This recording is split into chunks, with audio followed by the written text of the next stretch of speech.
Welcome to The Social Sippers. I am Stephanie Clemens. And I am Jessica Maloney. And this is our special guest. I'm Matt Meier. There we go, Matt Meier. Matt Meier. We are so excited to have you on. I'm happy to be here. Good. I can't wait to hear all about who Matt Meier is. But first, we know that Matt Meier picked margarita. That's what we do know.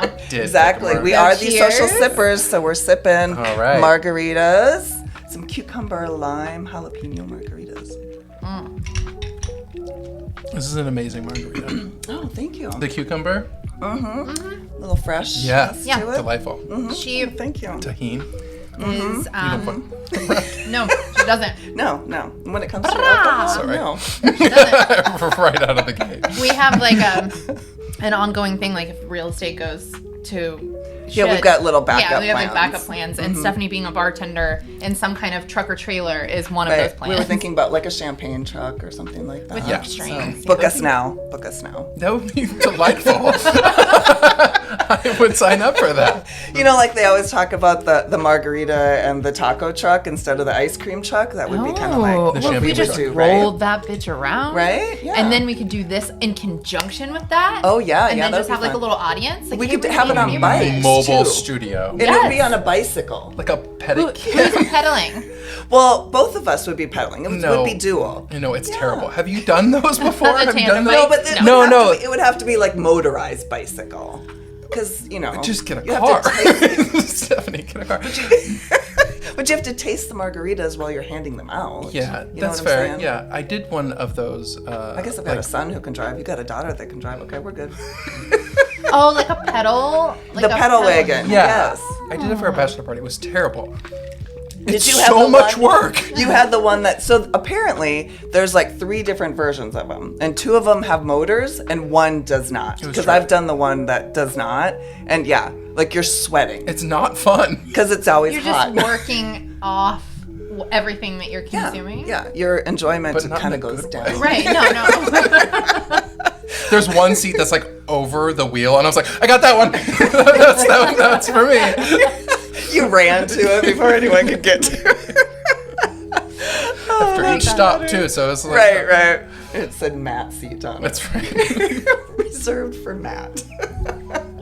So what does Matt Meier do? What do I do? Good question. I'm the owner and creative director of Ligature Creative. I have a graphic design studio, and I've been doing that for over 10 years. Oh, wow. 13 Double years? digits? Oh, Yeah. So in the Dayton area? So I grew up in Montana. We're going to go all the way back. I grew up in Montana. He's a fellow Upper Northwesterner. That's right. Southern Canada? Yeah, oh, very good. What part? East, west? Where? We're just talking about me. Oh. You're from Canada? No, North Dakota. Oh. Remember? Because you have Devil's Lake connections. Yes, of course, yes. I just like to You mess must with have her been and say drunk it's on the Southern porch. Oh, I thought you were from Southern Canada. No. Oh, I see. I'm from Minot, like right below. Yeah. Right below. Yeah, we're from the north. Yeah. We're northerners. We know what winter At heart. really is. That's right. This fake winter is not winter. It was real last year. It was real last year, and it kind of felt good. Yeah, I don't. The humidity though, I can't. Yes. I can't handle that. Yes, thank you. Yeah. That's not up there. So I grew up in the mountain west, north in Montana, and then went to college in Indiana, and then I moved to Colorado. And so I was there for 13 years before I moved to Dayton. And while I was in Colorado, started my business. We filed the paperwork in 2012, and then I quit my day job in 2013. Which was what? What was your day job? I worked for. Can you tell us? Maybe you Of can't. course, no. It's a pleasant memory. I worked for a law newspaper, a weekly law newspaper. Oh, that's very creative. Doing design for that layout for the. For the Oh, that's publication. interesting. Yeah, so it was.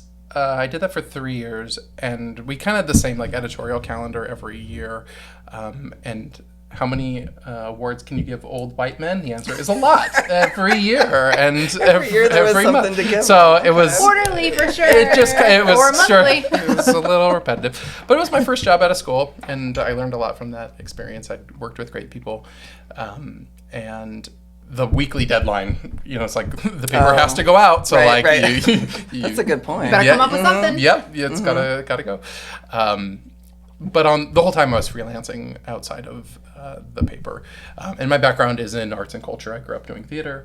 Okay. And so I was freelancing on the side, like lunch breaks, weekends, evenings. Weaving it in everywhere, Truly. as we do. Yeah. Maybe on the clock. I don't know. Who can say? It was so long ago. So long ago. That was legal then. That's right. And so started directing my freelance, which was working with a lot of theater companies and other arts organizations. And so slowly that work got to be enough where I was able to quit my day job and jump into my company full time. Nice. How did you choose the name for your company? That's a great question too. So a ligature in typographic terms is when two characters, two letter forms connect. And so this idea was around connection, around being able to connect with our clients and connect them to their audience as well. Oh, interesting. Yeah, most people think of like Law and Order, like ligature marks of like they were bound and tied, and here are the. I was trying to figure it out when you were kind of telling the story. I'm like, I think I don't know what this is, but connection I is love the that. Connection. It's very creative. Interesting. Okay. Yeah. Okay. So keep on going.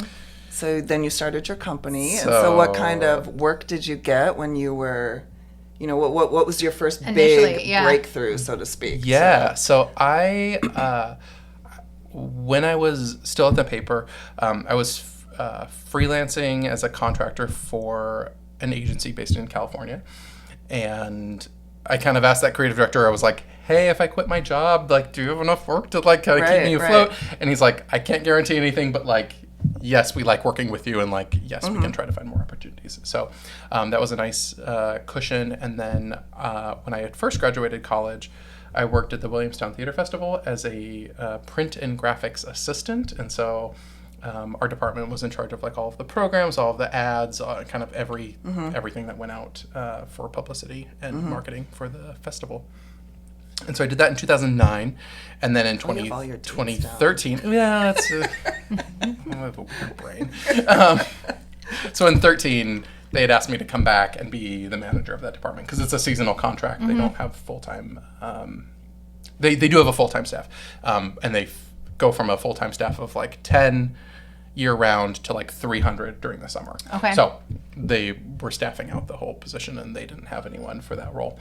But enough things were lining up that I was able to like comfortably be able to quit my day job, and went to the work at the festival for that summer. And over that summer, I had told the producer, I was like, hey, I think I could do your key artwork, all the posters for the festival, which they had outsourced to another agency in New York. And he's like, oh, send me a proposal. And I was like, oh, shit. I thought you were just going to say yes or no. I didn't know like you were going to think about it a little bit. Or I thought you were just say no. Like, it was like... No pressure. And it was suddenly all the pressure, right? Oh, yeah. And so like I was like, oh, okay.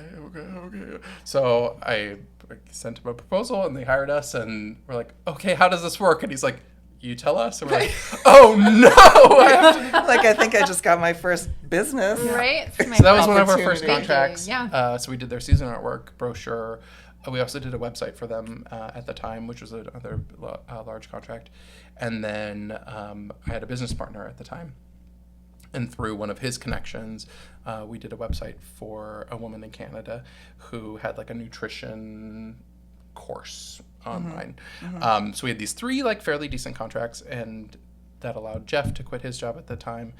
And we like jumped in, and it was just us working from coffee shops, kitchen tables, bars, wherever we could scheme Wi-Fi. And within 6 months, we hired our first employee. Wow. 6 months later, we hired 2 more, and have grown from there. And so the largest ligature was I think we were 9 kind of pre-COVID, and right now we're 6. Okay. And over the last few years, my business partner transitioned out of the organization. So now it's all you?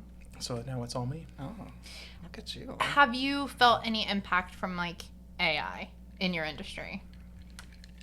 That's a good question. It's Not yet necessarily. Okay. I feel like I see theater companies using AI for their poster design. Well, I Right, feel like we can tell right now when something is so done, right? Like there's not any depth or creativity behind it. Yeah, and So- it requires a hand to guide it, right? It's not coming out of nowhere. And so, but I think like what we do is like Ligature, we primarily work with arts and culture organizations, and so we work with theater companies, orchestras, operas, museums, and art is so inherently human. Yeah. True. Like there is nothing that can replace that. Even Right. if you're creating art with AI, there is a human element behind all of that. And so I don't think that piece is ever going away. And so we've really tried to use AI as a tool. And so like when Photoshop came out, it was like, oh God, this is gonna ruin everything. True, this true. is gonna Okay. destroy graphic design. It's like, no, this is one tool that you have in your toolkit to use. And so like there's actually a feature with Photoshop, the newest version of Photoshop, called generative fill.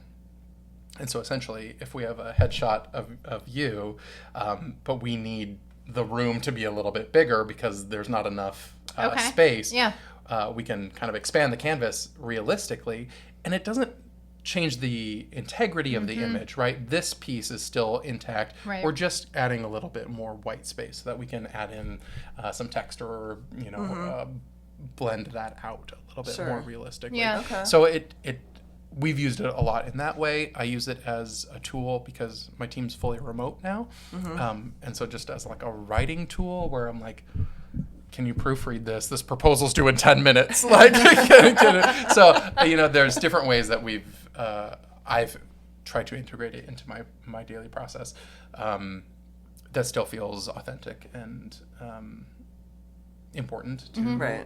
Was it what we written do. by someone else? It was still Yeah, written by absolutely. you. Yeah, you but- still have your yeah. hands on it. Yeah. Absolutely.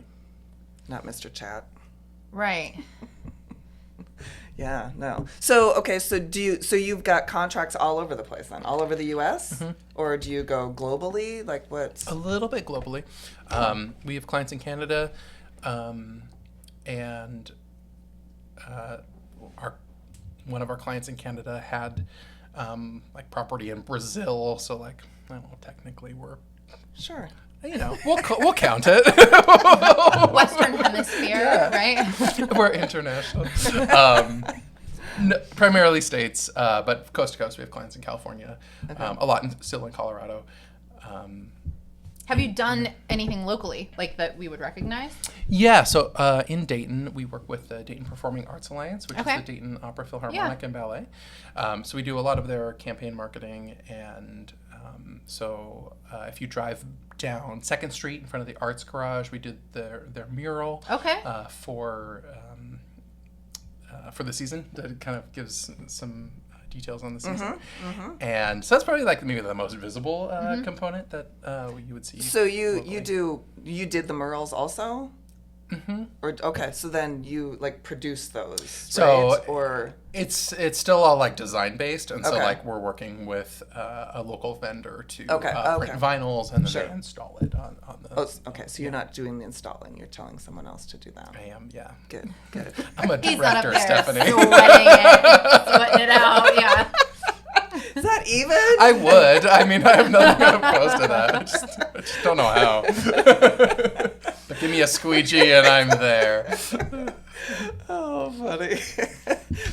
So you just do hard materials, or you do like just the programs, the murals, the paper, poster type things? What all? We do digital as well. Okay. Yeah. Oh, okay. Yeah. Okay. So we do everything from like print branding, any kind of collateral in that sense, through website design and development. So my team of 6 right now, I've got myself, an art director, a designer, a project manager, a web developer, and a business administrator. Wow. Are they all in Dayton? Nope, just me. Oh, okay. 3 in Colorado, I'm here, and then 1 in Chicago and 1 in Kansas City. I know you said remote, but I thought maybe that they were remotely in Dayton. Oh. Yeah, we had opened our office in Denver in February of 2020. It was a nice. really great investment. We built it out. We had furniture. Oh no. was quite terrible. I was the only one there for like 3 years. And so when our lease ended is when David, my partner, got a job here in Dayton, where he's from originally. So it was like, all right, well, we're remote anyway, so like we closed the Denver office and we're able to come out here. What is your favorite, I don't know what to call it, like method to, or like, is it web, is it print? What's your favorite medium? Yeah, that's the word. I love print. I think like my background's more in print. You know, that was gonna be my guess. If I had to guess something, I think print is not dead, but print is special. And so it's, you know, it was absolutely like the only form of communication for such a long period of time. And it's not, and we're in a digital world, and we know that. We're on a podcast right now. But there's something still like so special about print. I was just emailing with one of our printers based in Connecticut, and she's sending us paper samples, and I was like so excited, and I was like, oh, it's feel like, them, you can see them, and it's for, you know, for a new client in Chicago, and they're a museum, and we're working on their gala materials. And so it's like, oh, what fun things can we do in print to make that feel special, and not just like another email that you're gonna delete. So that's a good point. It's become that. It really has. Yeah, it's hard to stand. I mean, there's so much noise. Digital noise. Oh, heck yeah. There's a lot of print noise too. I mean, I don't discount that, but not as much. There isn't as much, and I do feel like it's special. I feel like it resonates more. Like it sticks better when I'm holding something, looking at something. Like, I think when it's regularly look at it too. Well designed too, right? You're like, clearly there's thought that goes into this. It feels good. Someone chose this paper. I know you said the gala, and I was like, ooh, what kind of paper are you going to use for that? Yeah, it's so fun. It's so beautiful. And like, ooh, can we use like a foil or like a spot gloss? Or like, I love. So what kind of gala is it? What's the theme? So can we help you create it right now? Oh, please. This is for a museum that is an old mansion in Chicago, a Gilded Age mansion that survived the Chicago fire. And it is their... And now they're an art space, so they exhibit art as well as the architecture of the original space. And they don't have a lot of the original art or furniture of the space, but there is some of that era exhibited in the museum. And they're wonderful people. I got to go on a tour there in April, and it's just incredible. It sounds like it would be awesome. Like it would be, The hardwood floors were different in every room. And there are so many rooms. But like, you just look at all of these details, and it's such beautiful craftsmanship, and like you'd never see it. Like you couldn't reproduce anything like that. So what kind of materials then do you have in your mind? Like you said, foil. I mean, that sounds like would be amazing. Gilded, Exactly. So like deep and dark and moody, or like. I think so they have a lot of Tiffany glass in the space, and so we're thinking about playing with some peacock. Color palettes, some of their Tiffany kind of leans into that peacock era. So paper-wise, you know, just kind of beautiful, rich cottons, potentially some gold foils, anything that'll like just like print those colors really saturated. Right. Will you get to attend? Or I hope so. They're talking about getting some celebrities from the Gilded Age TV show to attend as like guests of honor. Fun. Yeah. I know. I was like, can I please come? Can I hand out my material? I'm sure I can't afford a ticket, but like I would happily go. Can I stay at the door? Exactly. I'll be a security guard. Yeah, I'll serve drinks. I'm happy to be there.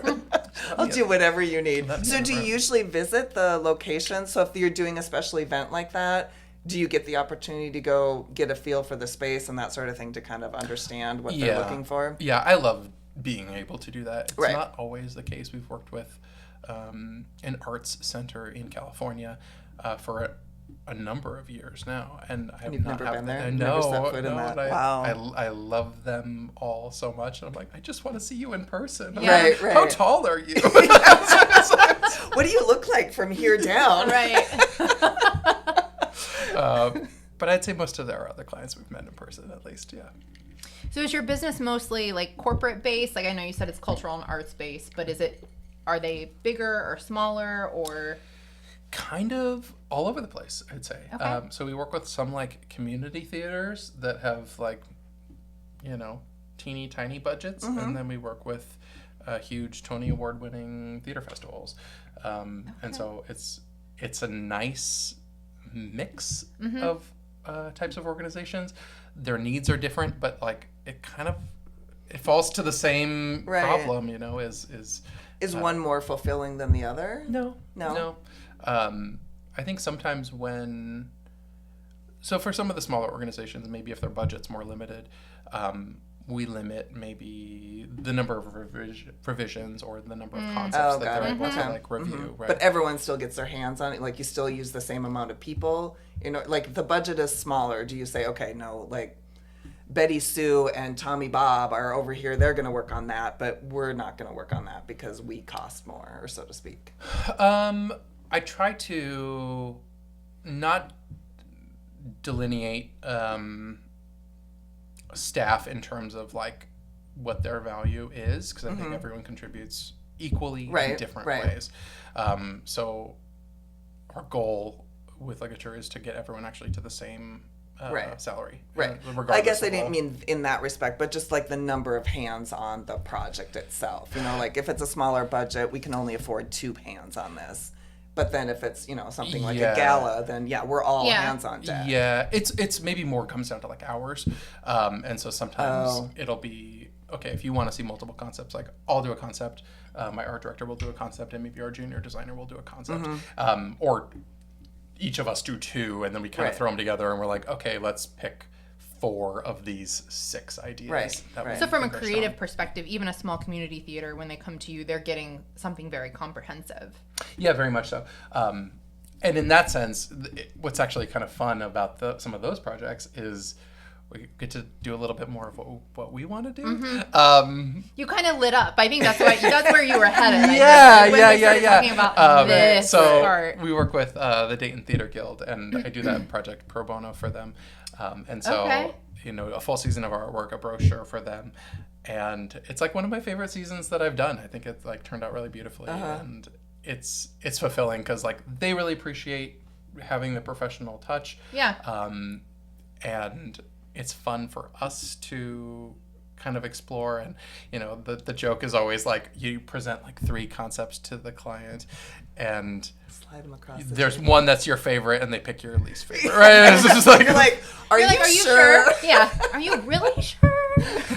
We never present anything we're not okay with going out into the world. But it might not be our favorite. Do you tell them funny. when you do? Yeah. You're like, but I really like this one, and then they'll be like, no, but we still do like this one. Do you try to push one over the other? Sometimes. Do you? Depends on the client. Depends on our relationship with the client. But for the most part, like, I mean, everyone's so lovely. I am very lucky that like not just like bullshitting. We have such great clients and such great people at these organizations. Everyone's doing it because they want to do it and they want to be there. So it's rarely taxing in that way. Or it rarely feels like there's someone above just really driving us, in ways that we don't. Right. You guys all have the same personalities and you're easy to work with. Yeah. And we're all going towards the same goal. Right. Ultimately. To please the client and produce a great product. Yeah. Yeah. That's fun. So that ultimately sells tickets or raises money. Right. Yeah, that's a good point too. Like you're the first piece that they see, right? In order to promote the whether or not they want to go. Right. Right. And so, I never thought about it that way. Before you see a scenic design, a costume design, how the actors sing, you're going to see the poster probably first. You're going to see the website first. Yeah. And you're going to make a decision of, is this worth my time and is this worth my money? And yeah, that's a good point. You'll probably say yes or no before you even see maybe what the product is. And a lot of times we interact with especially smaller organizations that have really good product. And their marketing and their websites are so poor because that's not where they're investing their time and money and energy. And so what Ligature has done, I think, for a lot of organizations is be able to elevate that component to reflect how great their art is, tell audiences, this is worth your time, this is worth your money. Yeah. Right. Come, have fun, experience this as people together, get out of the digital space. Right. You know, and come together. It's with real community. people up here. Yeah. It is. I love live see the shows. depth. Yeah. Do you find that you're just walking through your day-to-day life, and have you always been someone that just absorbs information and creativity from all day, every day? Yeah, I think so. Yeah. I mean, even just like reading books, like novels, I'm like getting ideas on like leadership, or watching TV shows. You know, there's just like everything I think informs my leadership, my art, my process all together. You're like a sponge all the time. Yeah. Yeah. I think we have to be. Right. Well, yeah, you do have to be a sponge right now. Yeah.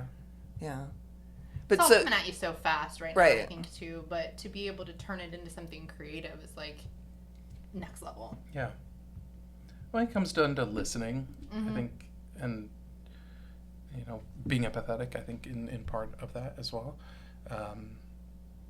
And being able to not just kind of see that information, but take it and bring it to another level. Yeah. right. It's impressive. I know it is. It's kind of it's fun how you present it, because like some of these things I never thought about, that the the poster and the printed material is the first thing you see before you step your foot into the theater itself. And I think what you're doing is powerful. Like it's I don't know. It blows my mind, because I never thought about it like that. To me, it's just a poster, but no, it's really not. You know, like you said, it's the first piece of marketing that you have. Thing to, so like, pique their interest, Right, whether or not right. they want to find out more. Yeah. So you said you're working with the Dayton Theater Guild. Is that what is the Loft Theater a part of? Is that That's the Human Race Theater Company. okay? So that's separate. Yeah, so that's a professional theater company Yeah. in town. The Theater Guild's been around for 75, 80 years as a community theater.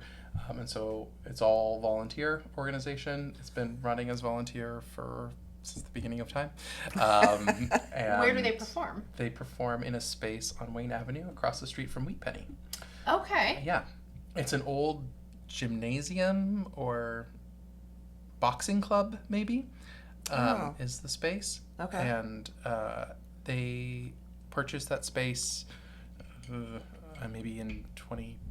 it's like it's like a strip, right? And Yeah. there's a couple other things in there also. Yeah, there used to be a coffee shop. Right. Oh, okay. Yep, Yep. yeah, Okay. In that space, I think there's a salon. Isn't over there like a there. clothing store or something? Or maybe there used to be. Maybe there used to be. I'm trying to remember what it Yeah. was. Okay. And they do great work. And I think growing up doing theater, and then in Denver, I didn't. I was more on the admin marketing side. I worked for the Denver Philharmonic Orchestra for 12 years. I worked with another theater company out there, but always on the marketing, administrative, producing side. And in Dayton, I've had the opportunity to kind of get back into the community theater on-stage performance side. Okay, that was my next question. So you work with the Dayton Theater Guild? Are you an actor? I have, yeah. Okay. Yes. So what are you working on now? So, can you tell us? Yes. I can. That's not a secret. Put your plug in there. Right now, I'm dipping my toe into directing, actually, right now. And so this summer, I'm directing a reading of a new play in the Dayton Playhouse, which is up in Wagerson Garden. They have been doing something I think that is so incredibly unique, especially for a community theater. For 30 years, they have been doing a new play festival. And that is what often you'll see professional theater companies doing. And for a community theater to commit to doing this for so long is, I think, just incredible and wonderful that our community has this here in Dayton. And so they accept hundreds of scripts. I want to say over 300 scripts, if not closer to 500 scripts Wow. in the fall. And they whittle those down to 5. Oh, wow. So there's a series of committees that bring that say not. So they do all five. All five end up getting like performed. And all five end up getting performed in one weekend. In one weekend? July 18th through the 20th. Oh, so wait, are you producing all of them? You're directing all of them? So I'm directing one of them. One, okay. Yep. Okay. Yep. And so the one I'm directing is called Prayer Circle by a Chicago playwright, Eric Jernand. And this is total coincidence because the playwrights' names are removed from the scripts. They're judged completely blind. One of his plays made it in the festival last year, and I directed that play last year. And so when the committee... But no favoritism. That's just, you like it that much. Truly. And so they sent me the 5 plays, and I was like... Oh, so you get to pick and choose which one? Well, I said, this is the one that I would be interested in. You know, okay. If you would have me, this is the one that I would like to do. Okay. And you didn't know? And I didn't know.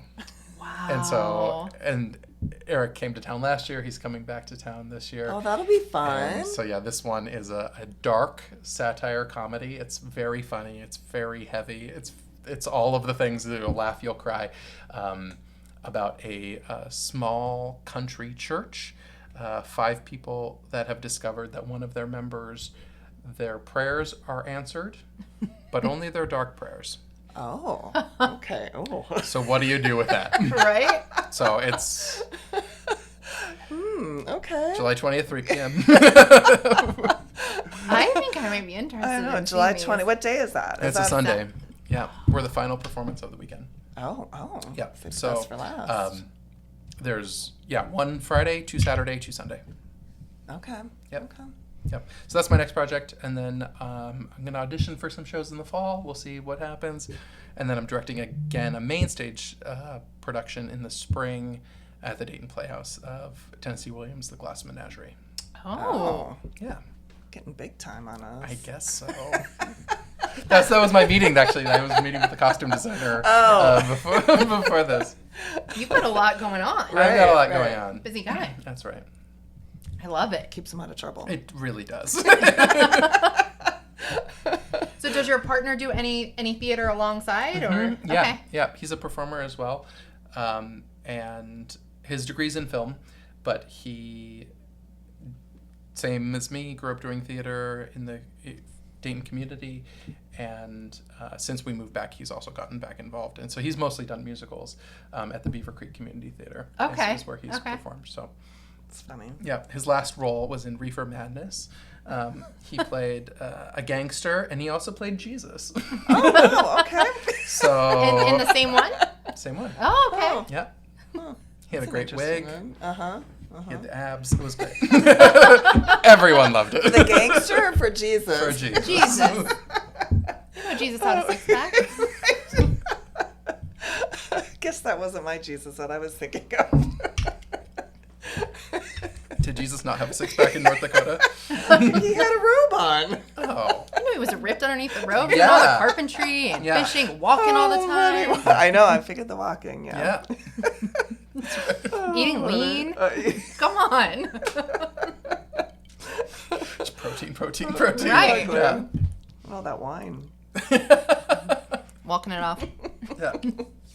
Oh, funny. So, what challenges have you encompassed? I'm assuming 2020 was probably one of the biggest challenges that you had since everything stopped.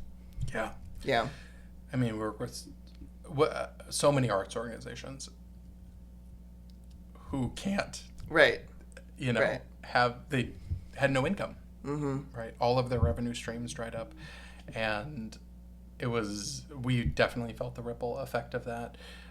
We did have, when my business partner was still part of the company, we did have a few other tech-focused organizations, some healthcare-focused organizations. And then when he exited, I doubled down on arts and culture in a pandemic and was, But it sounds like it paid off in dividends. It really did. And it was every step of the way, it has been reinforced that was the absolute right decision. And so when I first was like, okay, this is like, we're going to niche into this even harder than we already are. The first few conversations I had with prospective clients, Opera Colorado being one of them, they're like, that's exactly what we're looking for. Oh. We want someone that knows the arts and culture space, that knows what challenges that we have. And so it was such a reaffirming moment of like, okay, this is right. We do know our stuff. We're able to deliver in this way.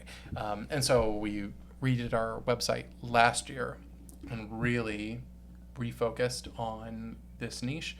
And, we're getting good leads. We're getting people reaching out of the blue. How did they find you? I don't always know. I mean, you have a website. The short answer. It's a mystery. Ligacreative.com. It's, SEO ultimately, right? And we had recently bid on a website for a civic-run theater outside of Chicago. And I asked her, I was like, how'd you find us? Right. She's like, I don't know. We did a lot of Googling. We asked ChatGPT to send us firms. She's like, so I don't know exactly what, which one where, it was, but right. Ultimately, our website has been doing us a really great service in terms of communicating who we are, who we work with, what we can do, and at least generating those leads for us. Right. So do most design firms, do they usually do a niche down like you folks have, or do you feel that most of them, I guess probably it depends on how big they are? Yeah, it depends on how big they are, but you'll find some that are like really just vacation in education, only, or right. just on vacation or hospitality. Okay. So there are the one that I freelanced with when I first kind of was coming up. They worked with nonprofits exclusively, but specifically with a lot of like charter schools and a lot of private schools, and so like you do see that just even if maybe they can do lots of things. We also work with some like corporate clients that I won't name because they're like so far out of our niche that's just like. But is that good or is that bad? Like it kind of gives it a different. That's what I'm thinking. Like it's probably really good for them. It's giving them something that it's making them different. It's making them stand out. Right. Yeah. Absolutely. And I think that is where we can excel in the corporate space. And so those projects become like. Are they more challenging? Not necessarily, because I think we're still bringing like design and strategy to all of those conversations. They do help pay the bills when we work with mostly nonprofits, I will say. It's a good balance. Yeah. There are fewer discounts in the corporate end than there are in the nonprofit end. But I love that. I love being able to offer a discount to a nonprofit that needs our help, that needs the work, and if a corporate client that doesn't totally align with all of our values doesn't. And they do. That's not values. Industry. I'm okay with that trade-off. And I think they would be too. Just in the grand scheme of how everything works. Yeah. Absolutely. And in terms of values, like we work with a mine. A mime? A mine. Oh, mime. Oh, mimes. Oh, we work with mimes all the time. All the mimes. A mine? Like a coal mine? What do you mean? Gold and copper mines. Oh. Yeah. Edgy. Yeah, right? Yeah. But this specific company has a very strong, authentic focus on sustainability. All of their trucks are electric. They are working towards a sustainable future, and copper is a very sustainable precious metal that is driving what is in your hybrid, what is in your Tesla, what is in your Rivian. So there are still like value alignments in that way. So what happens when you wake up and you're like, I'm just not feeling creative today and I've got a big project due? Because you have to be on the spot creative all the time, it's right? really hard. So where do you find that? I mean, we talk kind of about reading and, maybe watching a few programs or whatever, but I guess that's the good thing that you've got all these people that are surrounding you also, but like creative blocks are real things, Absolutely. right? Yeah. Being creative is so hard. What's the longest creative block you've ever had? Oh, that's a good question. I mean, I feel like I'm always in some version of a creative block. I like the honesty. That's very real. Yeah, I think like as an artist, it never comes right away, especially when you're doing it for someone else. Mm-hmm. Right? If I'm doing it for myself, I can probably find that a little bit better. But if I'm doing it for someone else, it has to. Do you sometimes ask them more questions? Like, yeah. give me some more stuff. Because I need more questions, digging into more research, revisiting the source material. So, for example, if it's a poster for a play, rereading the play. I never thought about that. You have to read the plays. Going back, yeah, and like finding. He's not just pulling it out of his ass. I read a lot of plays. Do you do audiobooks or anything like that? I don't, but I should. No, I found ways to read them speedily because I'm looking for specific things. I'm looking for visual components and visual metaphors that are continuing to come up. So whether that's color, whether that's iconography. What's iconography? So maybe a prop or a visual reference. Don't use these fancy words for us. Okay. So like a staple in the show. Like, oh, there's this ship. There's always this ship. Or there's this red car or whatever. And it changes. So we do a lot of Shakespeare. And so we've done, 4 or 5 posters for Hamlet. And how do you make those different? Oh, good point. And so I reread it every time and come up with ideas that are resonating with me in that moment. That may resonate with an audience in that moment. I think about, we work with a university. So I think more, okay, what is a 20-year-old going to resonate with who's going to come attend this play versus maybe a 70-year-old person at a different theater company. And so we think about the audience, we think about the different vibe of the theater company. So one of our theater companies is Waterwell Productions in New York, and they did an off-Broadway production of Hamlet. And it was dual language, English and Farsi. And what's that? I'm just gonna keep stopping you. No, please, you're great. The Iranian language, the Persian language. Oh. Yeah, Farsi. And so there's enough of an audience for people in that area to attend and understand and be interested. Yeah, and so it was. They use the Farsi more sparingly, but in very specific moments. And the lead actor in that has been a client for a long time, and has lots of Hollywood credits now. And he is Iranian. He speaks, both languages. And so that one we were integrating more Persian flair and tile work and even did a version of the title treatment that had Hamlet in English and Hamlet in Farsi that was kind of integrated together. Very different than this other production that toured to high schools. And so that one we really leaned into more basic. Well, and intro to Shakespeare.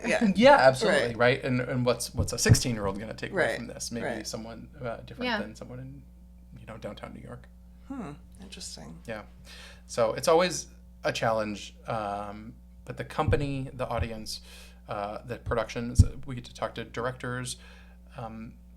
We've gotten to talk to huge Broadway directors about their vision for certain productions, and that always informs how we approach it, right? Because if they're going to set this production on the moon, we absolutely need to reflect that. Right, right. In the artwork, right? And I mean, one of the first times I really kind of understood this, I saw a poster for Julius Caesar, and I was like, that looks awesome.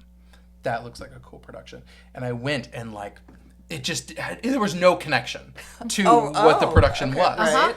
And I was so disappointed. And I wanted that though. I wanted that. Yeah. Interesting. Yes, that goes right back to what I was saying before. What did you want to be when you were growing up? Oh. I mean, I think an artist in some capacity. I was, a creative, queer little kid growing up in Montana, and so I was. So this turned out better than you would have thought. Yeah, probably. Yeah.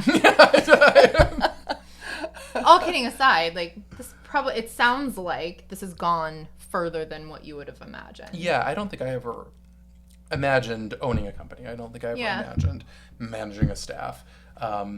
But playing in the arts every day, like, just feels like such a home to me.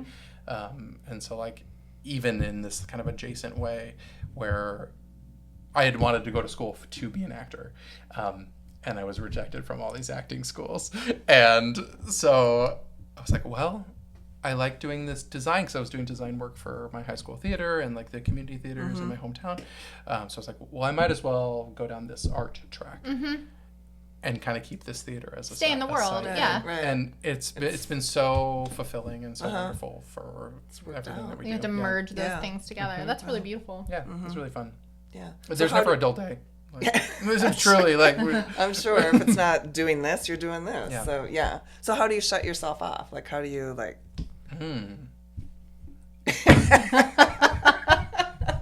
Like, do you give yourself parameters? Because if you're working with people that are in California and New York, you know, you're Eastern time, so California is calling you at 9 p.m. You're like, I'm ready for bed. You've wound down and all that stuff. Do you set firm parameters, like, these are our office hours and I'm not answering the phone after that? Yeah. And there are very few graphic design emergencies, so that's a pro in my field. And my business partner, Jeff, my former business partner, he was really great at helping to establish boundaries for ourselves as we were starting the company. And so, like, we'd encourage each other, but, he'd be very good about saying, go on your vacation, do not take your computer, do not answer your phone, we got it. Are you able to stop thinking about it? Yeah. Conceptually, you can just shut it off. Yeah. Oh, yeah. That's good. That's good. Yeah. Yeah. And so, like, over 10 plus years of doing that, I've been able to get better at it, and I have I don't work from home intentionally. I have an office space at the arcade, and so I can shut my computer. I can leave my office. Yeah. And all of your items are there. Your work items are still there. Yeah, and if I need to jump on, I can jump on, but, like, it rarely happens. And I think we do a good job of setting boundaries with our clients, and they know what to expect. I have a great project manager who keeps everyone on track. And so, there are some times where I have to go in on a weekend or this or that, but it's... You can enter and leave the space. Yeah, absolutely. And leave it there. Yeah. Do you like working at the arcade? I love working at the arcade. How long have you been in there? Since I moved. So I moved in 2022. I think so. I think so, yeah. And, like, day one, I went and got was that the only spot that you were even thinking you wanted to be in? Yeah, I did some homework before I moved to Dayton. I read, the Wright brothers book. I watched some documentaries about Dayton, including the one about the revitalization of the arcade. And I was like, "Yep, that's where I want to be." So I went and said, "Give me a space." And they said, "Here you go." I was like, "Great." And they said, "Give me your money." Yeah, it's been a great relationship. And you're like the long-term tenant. If you've been there since then, do you know of anyone that's been there longer? Oh yeah. There's definitely been organizations there longer, but it's a nice community. Like, they do great events to keep people engaged, and it's nice to have coworkers that you don't work with. So, like, people you see every day that like you can visit with in the kitchen and get a coffee, or I leave my door open and people will come take a seat in my office. And so it's just really nice to have that socialization aspect. True, that's a good point. I never thought about that. And also, I don't have to, like, yell at them, or they yell at me for something I did or didn't do. Close the door, please. It's a really nice space, a nice community that they have over there at the hub. So are you on the second floor? I'm on the second floor. Do you overlook the... I don't look the rotunda. I am on the McCrory building side. So the arcade's like 9 buildings or something. Yeah, something like that. It's wild. There's 1,000 staircases. It's like Harry Potter.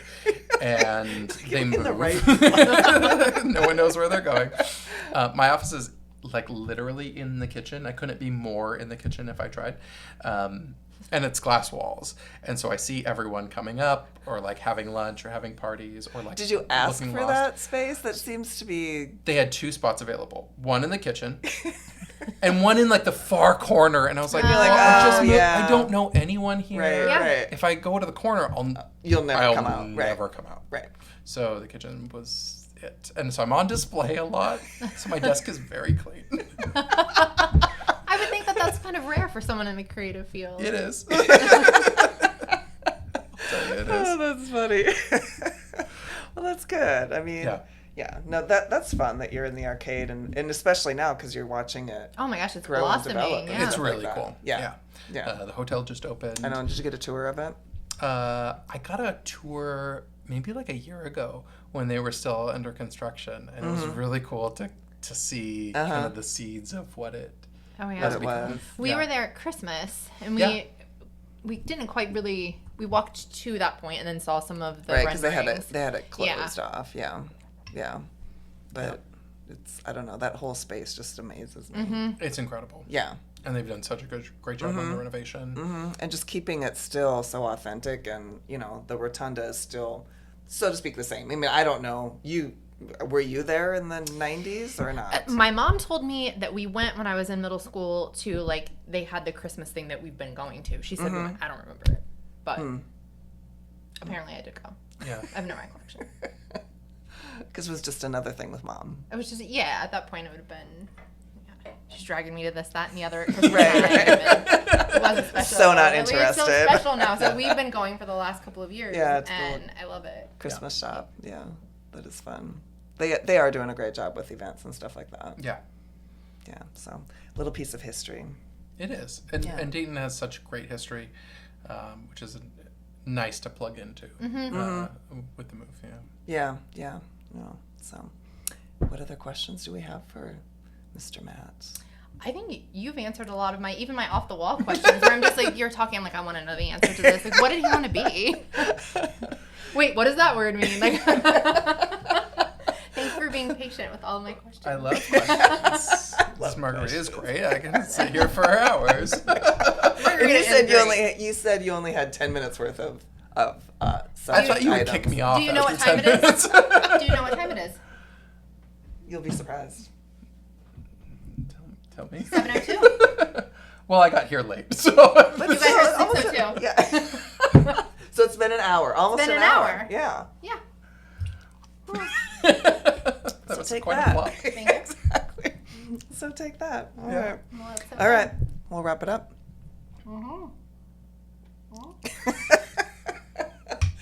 All right. So, I was Mr. trying to get Matt. this to heat. You wanted to draw. All right, Mr. Matt, it's been awesome. I've learned a lot about like print and theater, like because I guess I never thought about a poster being so powerful, but now I You'll mean, look again. I will. Oh, yeah. I totally will. Yeah. Every time I I go feel down like there. You rejuvenated And my I've looked interest at those in art. murals many times, and I'm like, I want to go to the Michael Jackson show, and I never did go. Well, I know, didn't do that it's one. gone. So. Oh, you didn't do that one? Oh, sorry. Okay, take that out. Edit. But anyway, you didn't do That's why you said didn't that go, was- is because you weren't Exactly. interested. But you said you did those, didn't you? So that's Dayton Live is different than. You said on the garage. Yeah, oh, there's two. Arts Garage Yeah. across the street. The second street side. Yeah. Not the You're right. Oh, other okay. side. Yeah. Okay. Now I'm gonna have to look at Sorry. it again. Okay. I'll have to walk the dog down there and take a look. There's like a ballet dancer and an opera singer, and you'll get them in, conducting. So. Okay. But it'll change soon because we're going into the new year, new season, with the new music director at the Dayton Philharmonic, Kito Harada, and he's incredible, and he's gonna shake things up. And Is he? Yeah. Oh, I'm okay. really looking forward. So to the it. other person was there for quite some time. Then, 30 or years. what? Oh, 30 years, really? Yep, he just retired after 30 years. Oh wow. Yep. That is gonna be. Yep. A different vibe. I mean, and Keitaro's got just like such a great personality, vision. He's 40. Where is he coming from? He's coming from the Savannah Philharmonic, but he was born and still kind of halfway resides in Tokyo, and so he is coming to us with this international experience. He has a lot of Russian conducting experience. He's incredible. And great personality. Dayton's gonna love him. He's incredible. Good. Oh, I like that. Yeah, that'll be fun. Yeah. Yeah. All right. Well, let's wrap it up because we're Sorry. losing cameras. We went like way off script. Wait, sit down. Let's wrap it up. Is it on? Yeah, that one's still on, and Okay. that one's still on. All All right.